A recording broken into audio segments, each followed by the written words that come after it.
আসসালামু আলাইকুম ভিউয়ার্স। এটি হচ্ছে একটি এইচএমআই, অনেকে এটাকে টাচ প্যাডও বলে থাকে, টাচ স্ক্রিনও বলে থাকে।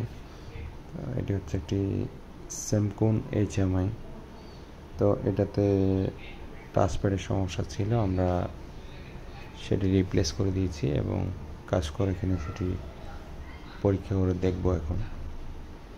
যেহেতু এইচএমআইটিতে কমিউনিকেশন নো রেসপন্স দেখাচ্ছে, তার কারণে একটু স্লো মনে হচ্ছে, আমার টাচের ফাংশনিংগুলো একটু স্লো মনে হচ্ছে।